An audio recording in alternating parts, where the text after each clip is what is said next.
Hello everyone and welcome to The Media Beat with Maureen and Claire.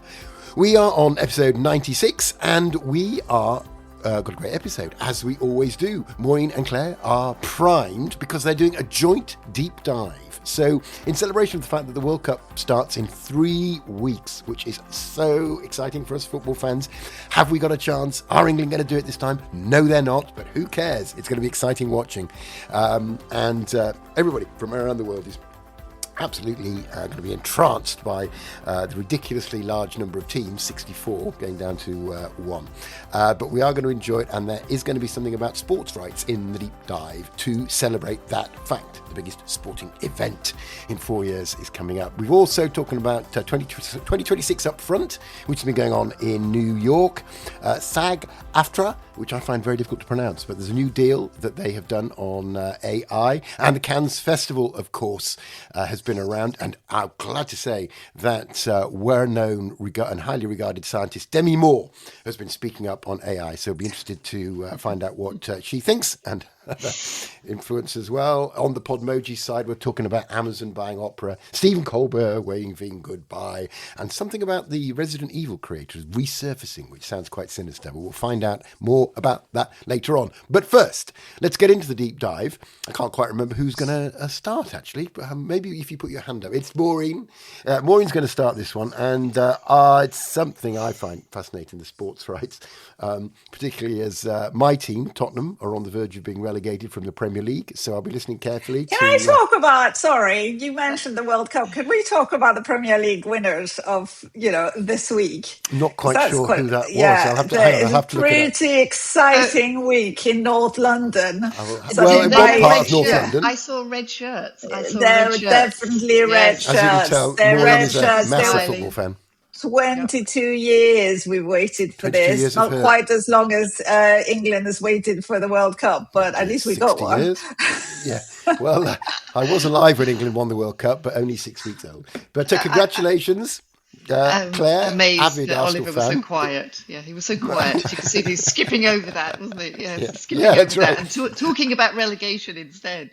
Yeah. And also something else happened. And Maureen spotted a red shirt. And Claire is suddenly a mad Arsenal fan. No, you have mentioned being an Arsenal fan before.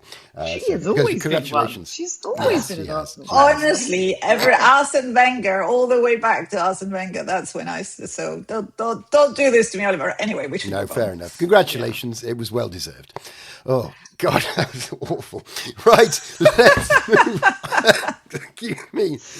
I'm sorry. The deep dive. Yes, let's go back to sports rights more generally. We can leave out the disaster of disappearing from the Premier League and what that would mean. But yes, Maureen, sorry.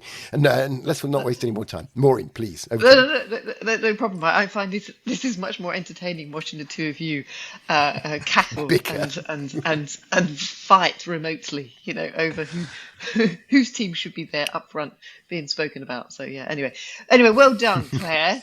Even though you're not on the pitch, it was entirely me. I did this. Exactly. I did this. It's dedicated to Claire Tavernier. Yeah, exactly.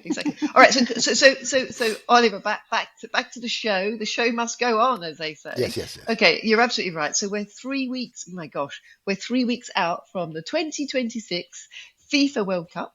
Okay, and the sports rights conversation is getting louder and louder, so much so that we need to do this deep dive. Claire made sure that it was definitely up there on the top of the agenda. So here goes, and that's where I'm going to start, okay? But it's not with one deal or with one platform. It's going to be what interests me, okay? What interests me, and that is the power structure that I think this World Cup is going to expose. Okay, all right, so 3 numbers set the frame here. So let's do a little bit of data, a little bit of numbers. So the US sports rights, and Claire will keep me honest here, has climbed almost 122% over the last decade.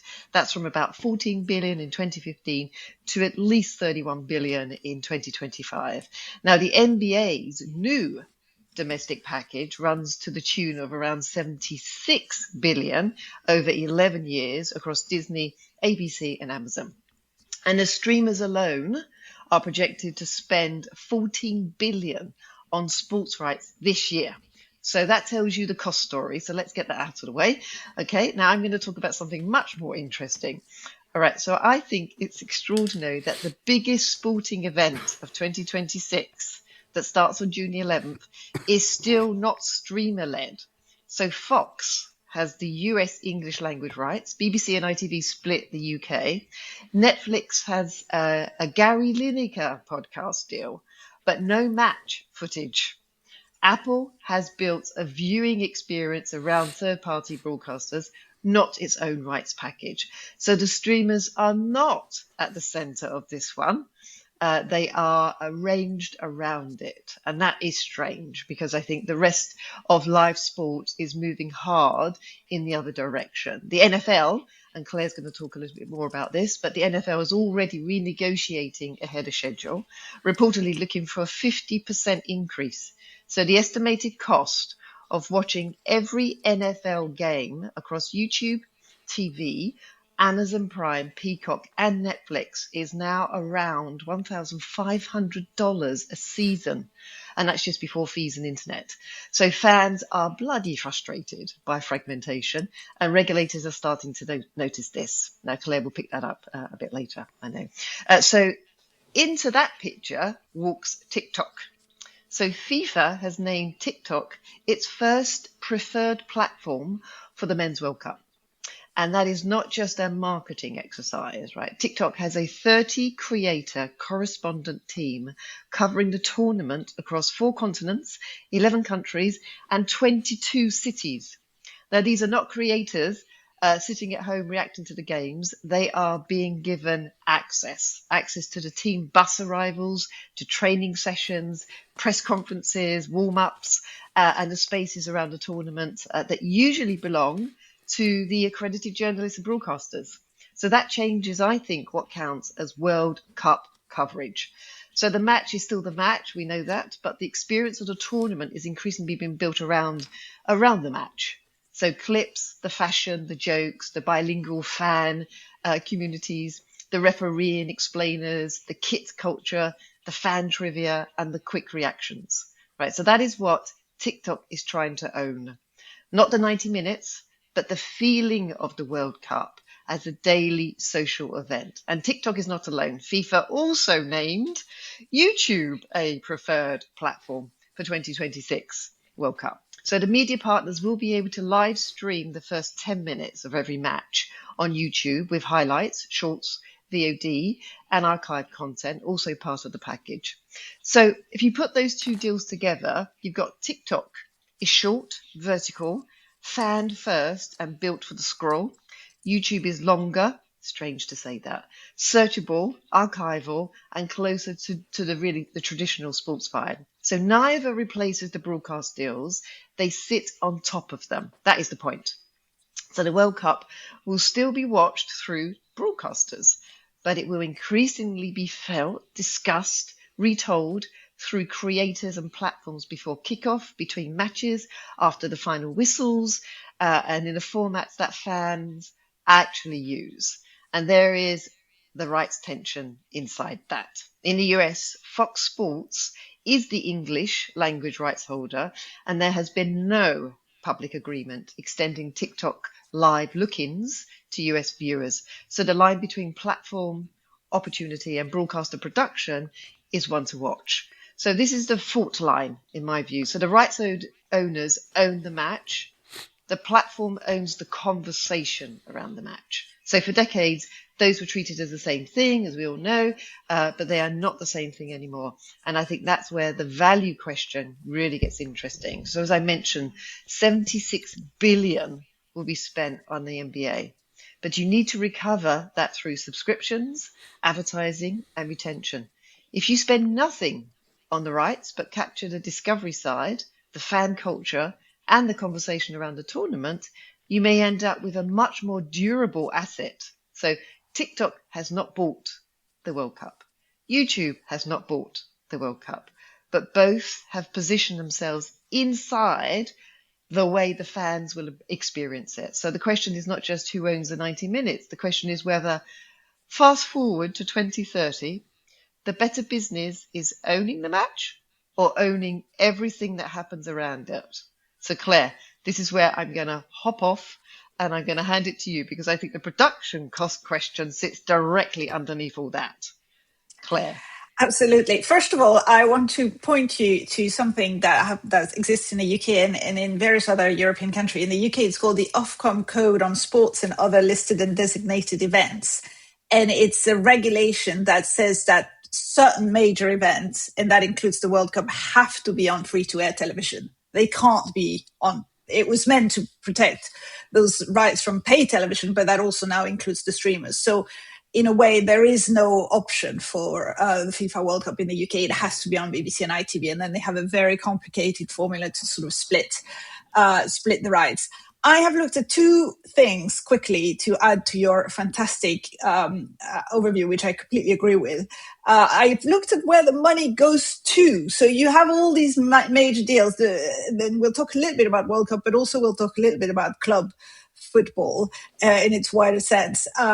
Where does all that money go? So it's interesting. FIFA is going to make £10 billion from this World Cup, and they say that they're a charity, and that 90% of this is then redistributed to promote global football. Now, what they define as promoting global football has been under some investigation. They have created the FIFA World Peace Prize, as you know, which probably, I'm assuming, is also part of this. But there's a question there. What we do know in the case of the World Cup is that money doesn't go to clubs or players. But looking very briefly at both football, and I'm calling it football. I thought about calling it European football, and then I thought that is really unfair to South America, amongst many others. So I'm calling it real football. And American football, which really shouldn't be called football because it's played with their hands, and talking about the clubs there, how the money gets split. And I've discovered something, Maureen. America is a communist country when it comes to American football. I know, shocking. And the NFL is what they do is they get all the money from the sports rights. And as you said, more and more fragmented to the frustration of the fans. And then that is redistributed absolutely equally amongst all of the 32 franchises. And that means $432.6 million per team in 2024, for instance. And everybody gets, Dallas Cowboys get that, and the Green Bay Packers, which is also a team, I hear, also get that.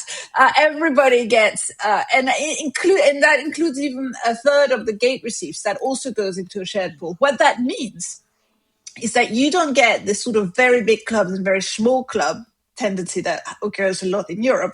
And what that means is actually it's quite a loose market, the NFL franchise. A club that didn't do anything last year could be very good this year because there's also the draft system that means that they have access to the same player. The absolute opposite is Spain, where the money is not split equally. And in fact, until recently, Real Madrid and Barcelona, they kept about 50% of all of the TV money that went into the Liga. So it's slightly less bad now, but it remains a market where the big clubs are getting significantly more money than the smaller ones. The Premier League is somewhere kind of in between, but still, if you're Liverpool or Arsenal, I guess, you will get. So Liverpool, for instance, got 175 million pounds, and the bottom clubs got about 109. So it's not as big a gap as it is in Spain, but it's still you want to be the big one. And that really was the point around the Super League. And you remember we talked about the European Super League. It was about some of these big clubs saying, no, actually we don't want to give any money to the small clubs. We really want to keep all of that money to ourselves. Now, the people that actually get to keep the money, though, is obviously the players. And if you really want to make money in sports today, what you want to be is a very expensive NFL player, because actually the two biggest total contracts in the NFL, which are Dak Prescott of Dallas Cowboys, he earns $60 million a year. Patrick Mahomes has a $450 million deal over 10 years. That's the sort of money you can make if you play in the NFL. If you play in the Premier League, you will still. Oliver, do you know who the best paid player in the Premier League is? Golly, that would be a tricky one. Probably someone, Arsenal, Liverpool player, or City player maybe.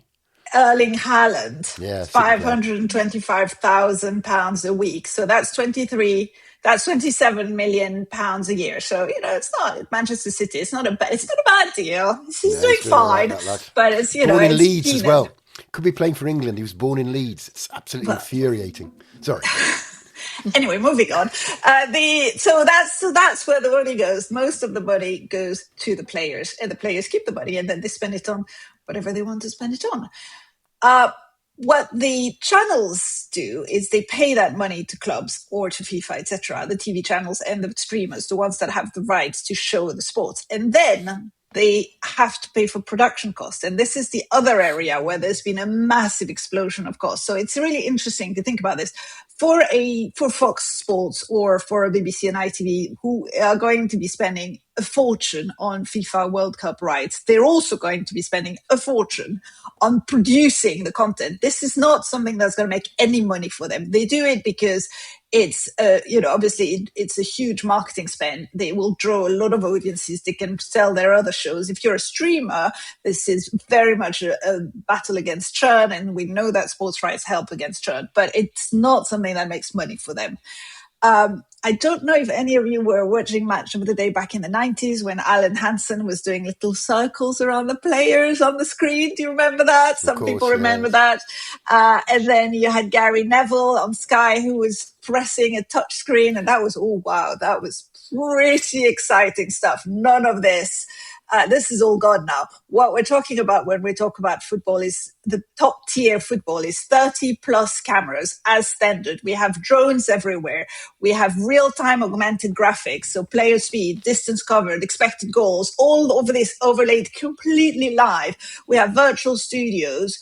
And then we have AI-driven highlight clipping. So you used to have to wait until Match of the Day to see the clips. No longer. The clips are happening in real time they're auto-generated and they're pushed to TikTok, they're pushed to YouTube.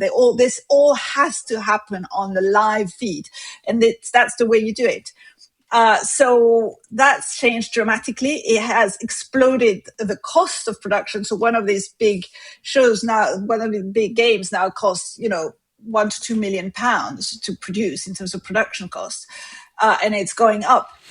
But what it's also created is, again, a sort of two-tier or two-speed system where if you're not a Premier League game or a World Cup game, if let's say you're, a League 2 or League 3 game where you don't have that sort of budget, somebody watching your game is going to say, that looks a bit shit.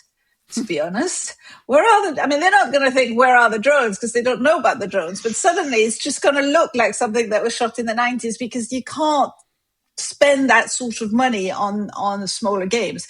So again, we are very much looking at a very, very expensive top end and then not as much fun for the people at the bottom of it. So yes, we have the rights fees, we have enormous investments in production, and there are production obligations. FIFA, puts a lot of production obligations on the people buying the rights. If you buy these rights, this is what you need to do, and then you sort of understand why TikTok and YouTube are going a slightly different route as well. Although you still need both, you do still need somebody to show the full game. So we'll have to see what happens, and I'll be cheering for France. Sorry, guys. That makes sense. That was absolutely. I'm so excited now about the World Cup. So excited about the World Cup. I had no idea about the involvement of TikTok, but it is going to be fantastic. You'll be watching the game and you'll be on TikTok, and then you'll be seeing these little comments and jokes coming in real time. It's going to be unbelievable. I can't wait. Even if I have to watch, Belgium versus the Canary Islands. Or open up your TikTok account and then subscribe to Alistair McAllister. He's the Argentinian? Yes, he's Scotsman. He's a Scotsman, actually. Oh, yes. Sorry, I thought you were talking about the other McAllister. Alistair McAllister, and he will be giving some fine. That sounded more Scottish than Argentinian, to be honest. Exactly. I was quite impressed. I was quite impressed. Can I do an Argentinian accent? Wow, Alistair McAllister. Oliver, I thought you had those wonderful Scottish roots. You just I do indeed have those Scottish exactly. roots. Exactly. We both do. That's right. I'm more of a Highlander, I think. Actually, no borders. Anyway, France are in a good shape. I'm just having a look at the odds on Betfair. 5-1, Claire. Same as Spain. So joint favourites with England at 7.4 to 1, which I think is very, very not generous odds because I'm a pessimist. Yes. Although you've And got some also great for players. those listening, please, we're not encouraging gambling.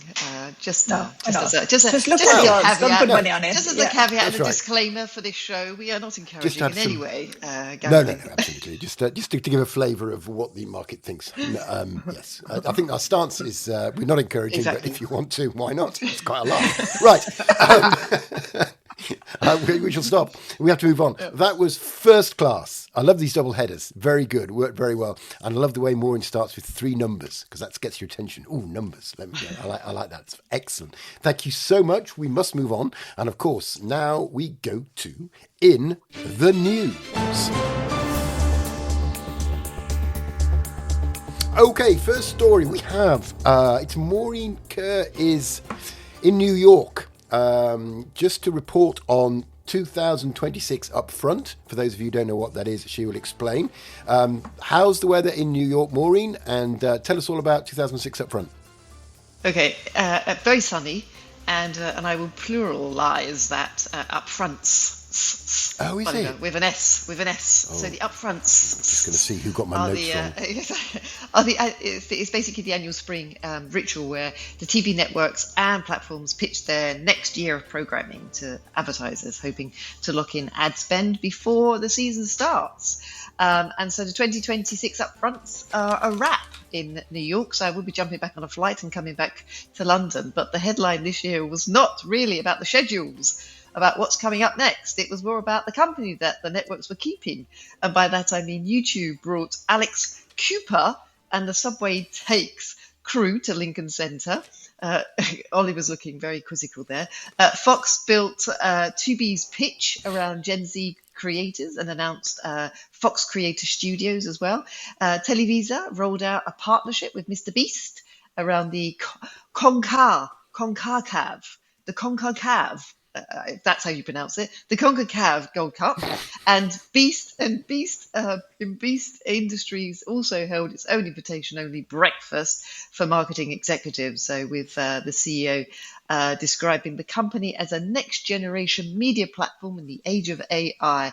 So it's all about who turned up. It was nothing to do with what are we going to see. So anyway, they put some numbers on the slide, on the PowerPoint slide, and it said something to the tune of 1.3 billion unique people across any 90-day period. So that's not a creator being brought in for favor. This is a media company making a reach argument. So is Mr. Beast Industries, or Beast Industries, I should say. So anyway, the calendar now tells the story. So we've got new fronts in March.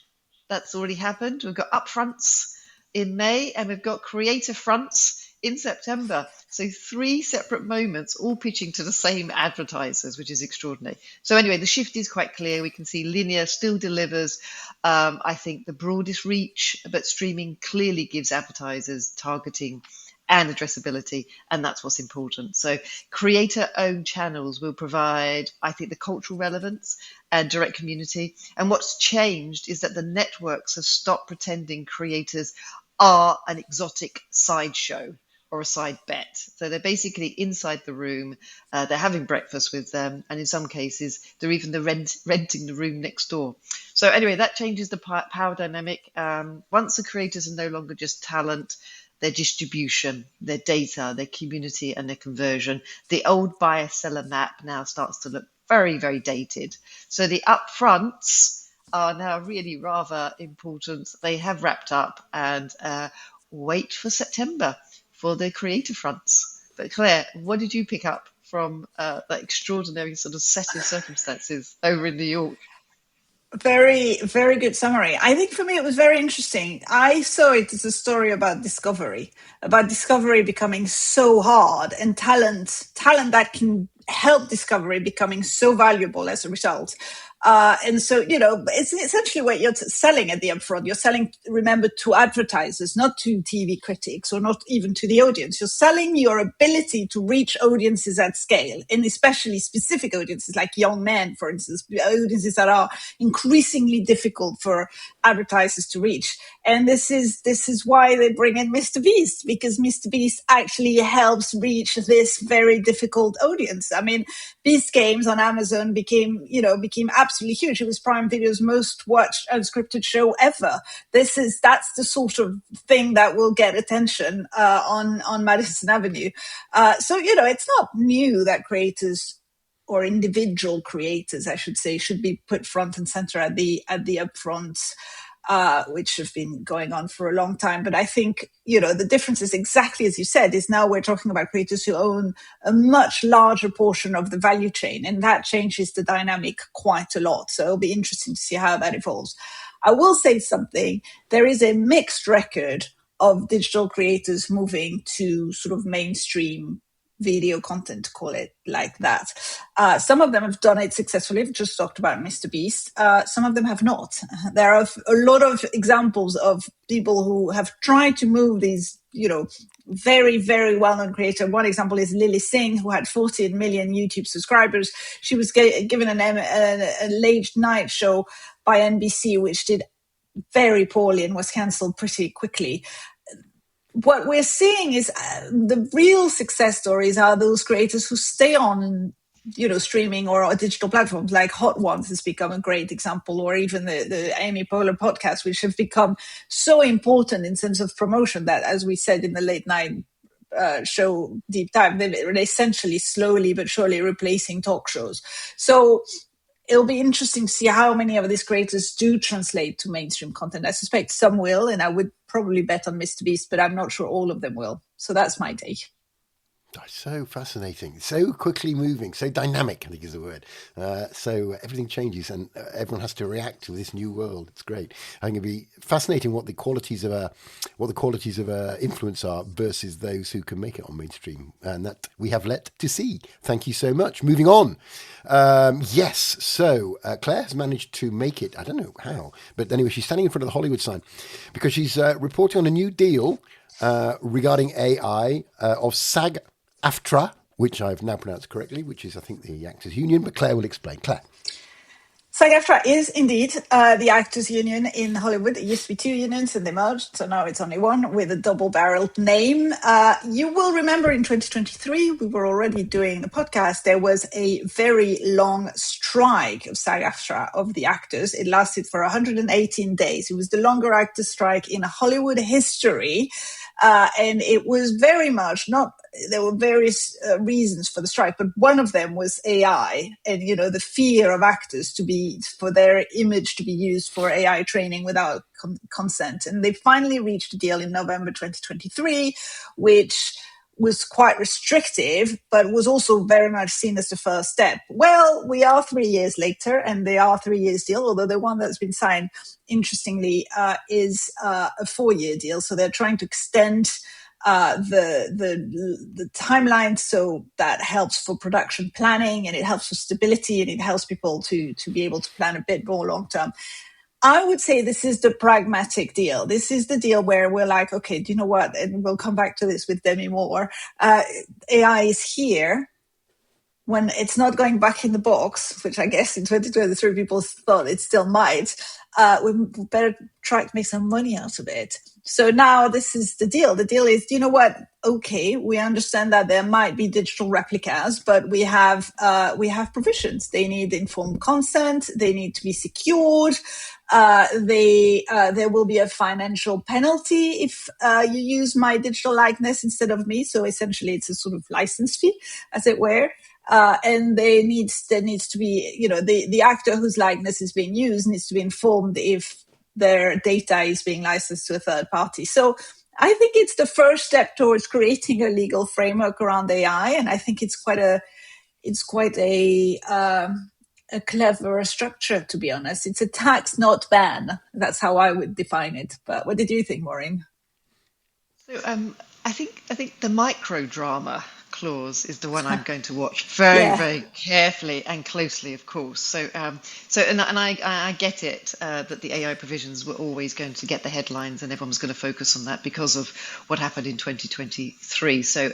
And also synthetic performers. We've got Lily Norwood, who is, clearly being looked to as someone that we need to figure out whether or not, there's any human in the loop there at all.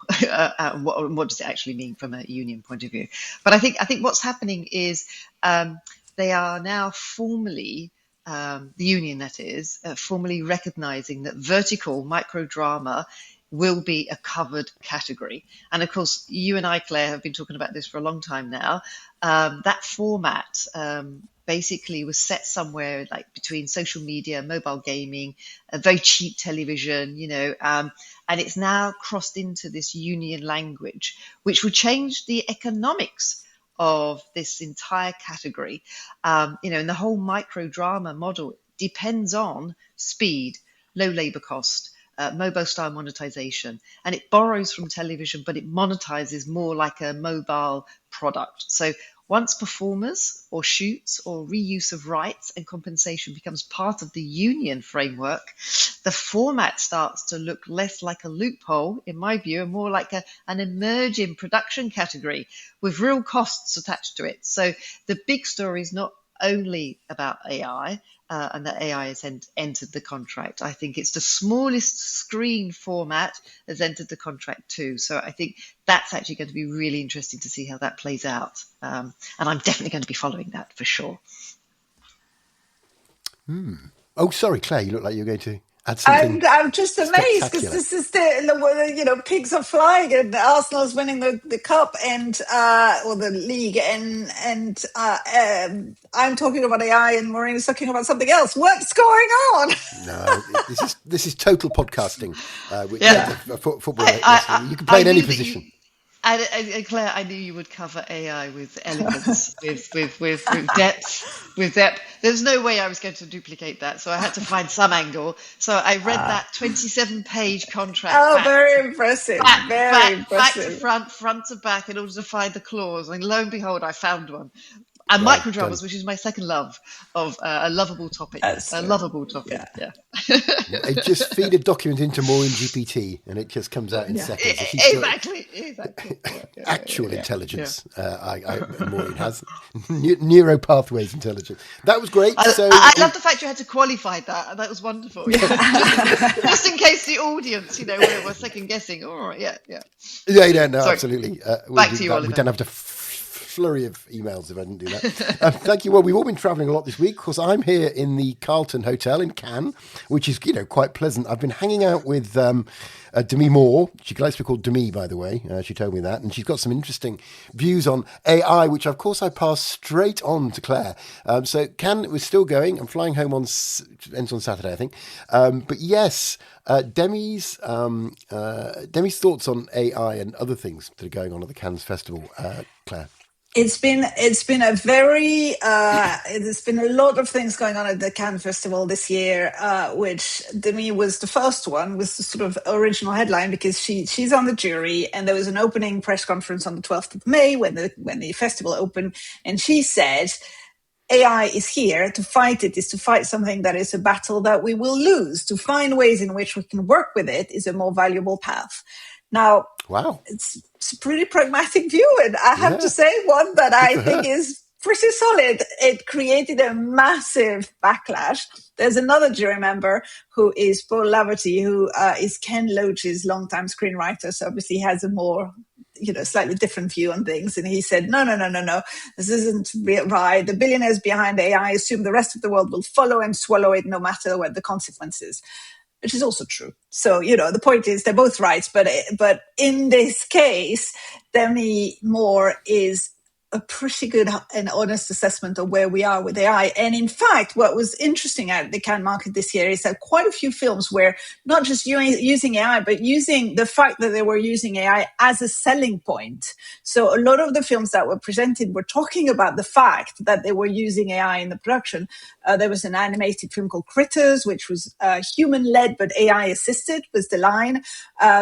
there's a movie called Paradise Lost, which is an adaptation of the John Milton poem, which again used extensively used AI in the production pipeline. There are a couple of others. So, the point is, last year, people were hiding their AI use. They were probably using it already, but they weren't talking about it. This year, they're actually upfront about it and, using it as a selling point. So a very different model. A few other things happening in Cannes. The big streamers did not send as many people as they normally do, so they weren't very present. When they were present, it was to say that actually they quite like theatrical releases and they were going to do it on some films. So the tone of the conversation has shifted a little bit. 45-day window is the new window. People are talking about 45-day window, meaning that a film is given 45 days in theaters before going to streaming, and that includes films that go on Netflix and other streamers. And this is something that Universal has now moved officially with, but it sounds like this is something that other streamers are going to adopt more and more, which again is a big change. The one thing I want to talk about is a story that may not have been quite as big outside of France, but was absolutely massive in France. We've talked about Vincent Bolloré, who is this right-wing media mogul in France before. On the opening day of the festival, 600 French cinema professionals signed an open letter titled "Time to Switch Off Bolloré," which meant we will not work with him, and he has too much power, and we don't like this. And the point was, we don't like having a politically motivated billionaire controlling the French cinema, which sounds crazy. I don't know why they would have a problem with that. Anyway, that was something. It was a very French thing to do, obviously, and nobody thought anything would come of it. Well, the Canal Plus CEO then came back, and his response was extraordinary. He said in Cannes that Canal Plus would refuse to work with anybody who had signed that letter, which is incredible. And absolutely the only thing anybody in France talks about, because now people in the industry have a choice either to back the letter and never work with Canal Plus again, or to be the guys who, the guys who decide to go and work with Canal Plus and therefore, agreeing to these terms. And so that is, I guess an argument about who controls the future of storytelling in many ways, not to be too grandiose about it. Anyway, Maureen, I don't know if you picked up on that story. Wow, not on the last part. So I do have a question, but you may not know the answer, and why would you?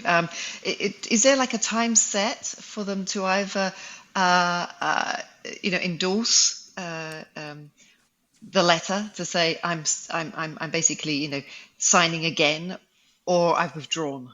So was there a time frame to say when they've got to do that? Because I hadn't picked up about the Canal Plus CEO. Oh, wow. No, I don't think so. I think they just said we will not work with anybody who signed the letter. And I mean, we're talking about, Juliette Binoche, the very big names. Yeah. I've seen the name, I've seen the list, but I wonder if they were able then, if they could retract it. That's the point.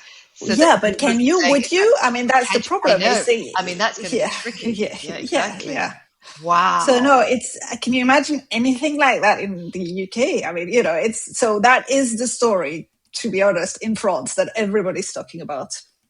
Blimey. Well, I would have led with that story. I mean, Demi Moore seems rather pedestrian, even though it's read as provocative. I buried the lead. Very pedestrian and prosaic of Demi Moore to just reflect on what the creative community is already doing anyway. They've gone past the fact of, should we not be using AI? They're all using AI. Everyone's using AI. And they're using it in the right places, and they're disclosing it and they're being transparent about it. So, wow, that is a story and a half. Yes. There were conversations around this about talkies, weren't there, I imagine? When the talkies came in, it would be, that's going to destroy cinema. I bet there were people saying that. Voices will absolutely ruin it. Cinema's all about pictures, I bet it was. And colour, probably. Probably even when colour came in, they'd be like, colour's no good. Animation, that's no good. Anyhow. Well, Demi was charming, and actually her views were refreshingly pragmatic, actually. I was a bit sniffy about her before, absolutely. And I feel bad. You should not have been sniffy. I should not have been sniffy. No, what's the matter with me? It's my terrible cold and temperature, which I've been suffering with. Right, I will put a line across that excellent news round, which means that was in the news. Hopefully you're putting a line under the news round, not across it, Yeah, it's because not otherwise... across it. We have to start again. Do we have to start Oh, again? yeah. So Hang on. we seem to be correcting Oliver at every which way. Poor And I don't Oliver. mind. He's poor not Oliver, he's feeling got well. man flu. Really He's like got having man two big flu. sisters Yeah. bullying you, which is actually what I have. We I'm have. used to this. Oh, Oliver. Look, what have you done now? I always had that when I was growing up. So I'm used to it. I quite like it, really. Anyway, let's draw a line around the news, get to the other side of it, and say that was in the news. We're now the other side of that line, and we are on to Podmoji. So let's do it. 3 this week, and they're goodies. So the first one, and I think I'll start with Claire. So Amazon has bought Oprah's, I'm assuming Oprah Winfrey, her podcast. I wonder how much for and why. Is it good value for money, do you think? Well, this was part of the Upfronts. So on the 11th of May at the Amazon's Upfront, Amazon announced that they have acquired, they're moving Oprah, so this is Oprah Winfrey, that her podcasts are moving to Amazon Prime Video. This is a continuation of what we're just saying. Creators, personalities, people who draw audiences. The Oprah podcast pulls around 1 million views per episode. And I know it says podcast, but again, this is essentially a video show. The deal covers distribution advertising rights across Prime Video, music, Fire TV, and Audible. So that's also interesting because this is Amazon using their wheel of value, as it were, across all things distribution. And it also includes the book club, the Oprah Winfrey Show library. And you remember that show. It's been going on for ages. That's where Tom Cruise jumped on the sofa. Nobody will get that reference, but I know what I'm talking about. And the Oprah's favorite thing. So they're basically buying a big chunk of the Oprah brand.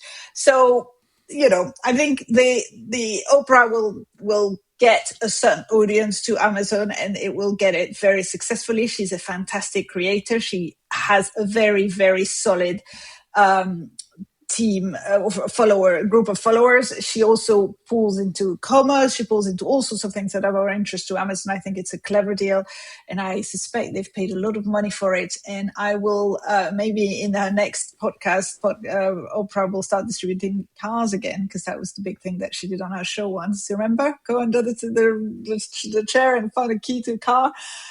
So my Podmoji is a car driving across the street. That's a car, right? Yeah, it's a car. Look, it's a car. Oh, yes.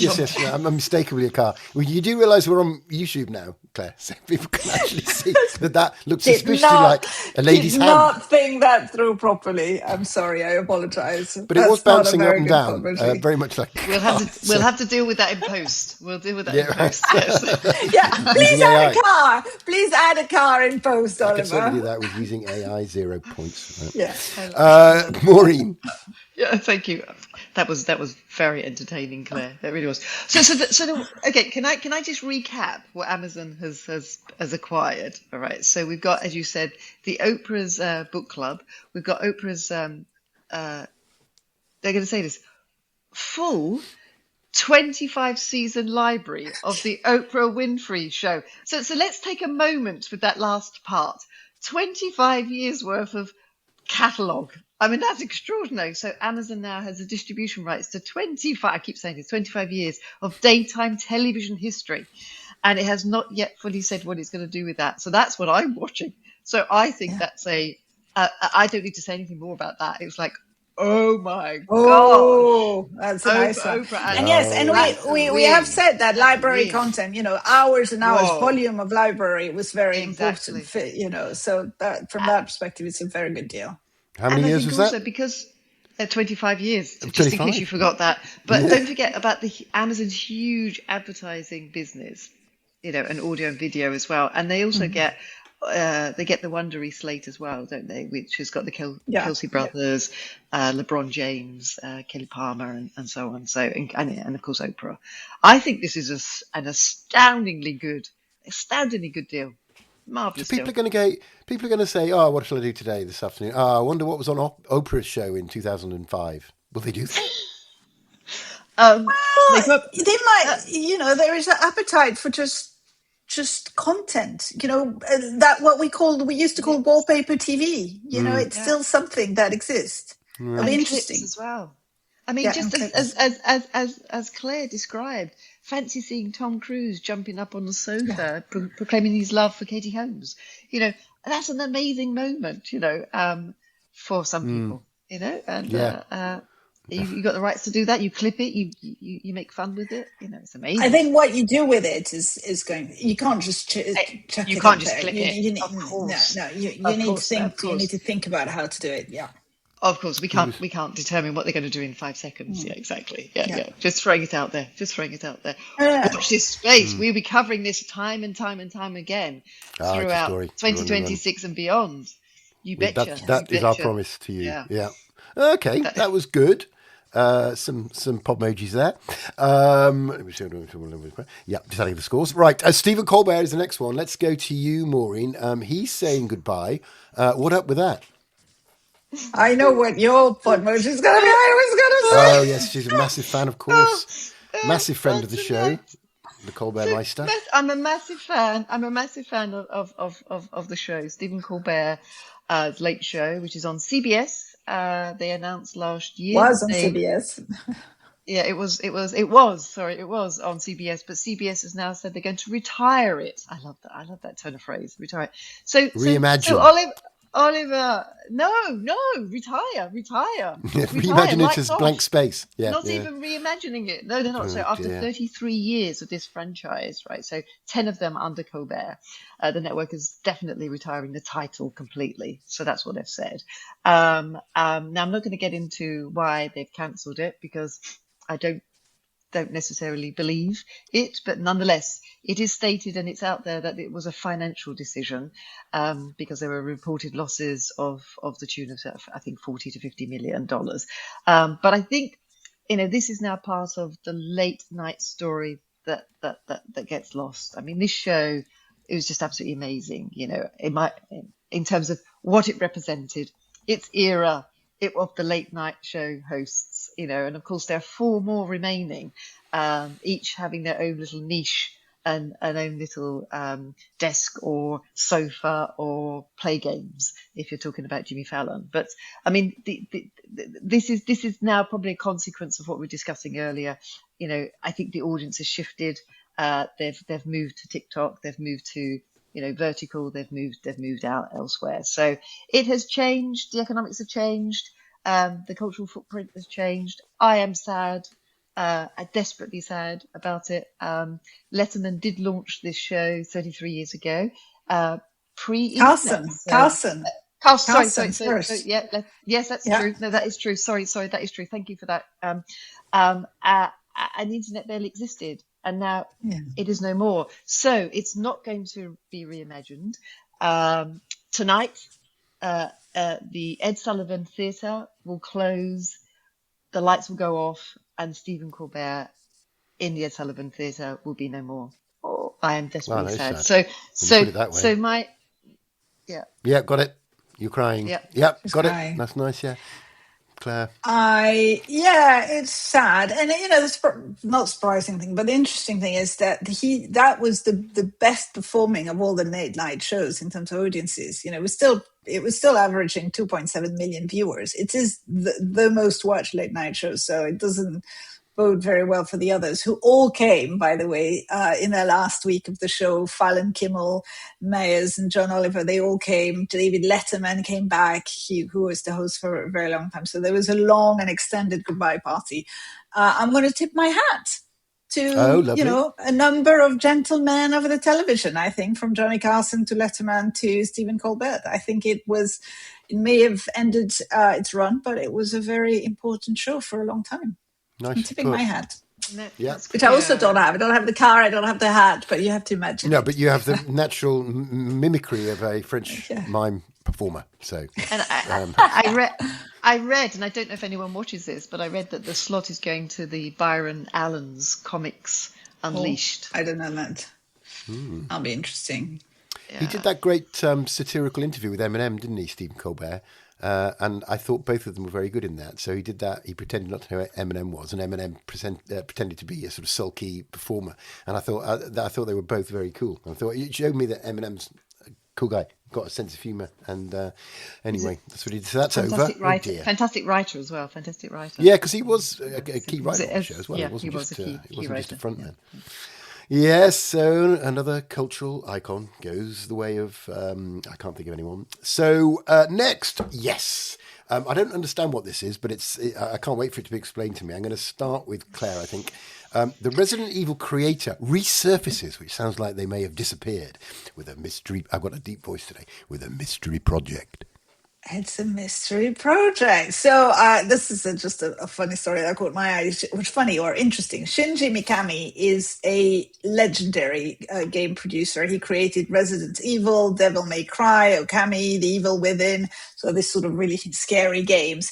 And he set up a stealth studio called Unbound, which was then acquired by a Korean publisher. So obviously he's based in Japan. He was acquired by a Korean publisher in March. And then on the 1st of April, an announcement dropped about a potential mystery game that they might be working about. Half of the internet assumed that it was an April's Fool joke, but it wasn't, apparently. And Mikami said, he quoted it, and he said, "For the first time in a while, I'll be fully involved on site to work on a fairly large game." Now, if you're the creator of Resident Evil, fairly large game is, an interesting way of putting things. So gamers are very excited about this. The studio has 53 employees at the moment. They are growing very, very fast. In the very quick announcement, there was some sort of creature designs in the back. So I think people are assuming horror again, in the same vein as some of his other games, but we don't know anything, and a lot of speculations happening.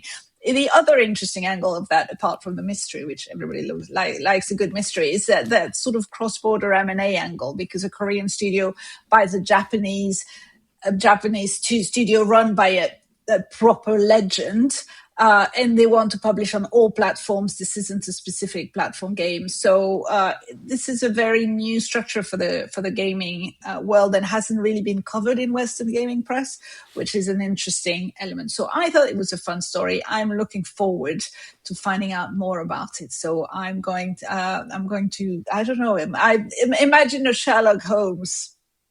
Can I use that? Yeah. Sherlock Holmes hat and pipe. Yeah. Kind well of look. prepared. That's my line. Or I tell you what, a sort of, what's that called? Magnifying glass? A magnifying glass. Thank you. Eye goes Actually, you massive. know what? I'm going to put my glasses on. Look. There's the mystery. Yeah. Okay. That's all I have. I'm all out of Podmojis for today. I feel like maybe this is the time where Maureen's going to win the Podmojis. Well, at the moment, it's looking quite close. That's all I can reveal. A little bit like the relegation battle. I wouldn't bet on it, Claire.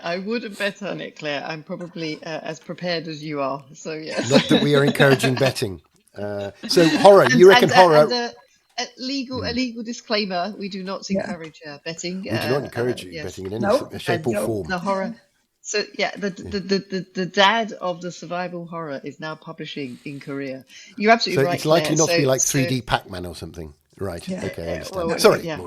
Yeah. So anyway, but I think you're absolutely right. This kind of move is never picked up in the sort of Western media. So they usually sort of hone in on Japan separately or on Korea. So I think it's just going to be fascinating to watch and let's see. Yeah, I have nothing to add to that story because it's all a mystery and perhaps then maybe I do likewise that I change my spectacles and say, oh right, we're waiting. Oh, yeah. Okay. Should we both put our glasses on? They were like, yeah. That's very good. That was a double act to help. It's a double act Podmoji. Yeah. It's a 0 point. So it is. Well, it turns out it's a draw in the end with 0.1 points. A piece. Well, I've clawed that one back because I wasn't doing so well. No, you did well. Then you did well, especially at the beginning with the cars. Yes. Yes. The judges. The jumping cars. Yeah. The new Waynos. The judges weren't. The VAR team on VAR weren't impressed with that. I'm afraid it looked very much like a lady's hand. Good. We are there. I've just got a note here. It says the Green Bay Packers is a football team, apparently, from something you said earlier. I didn't say that. American football. American football. It's, by the way, we criticise the Americans for saying soccer. We called it soccer.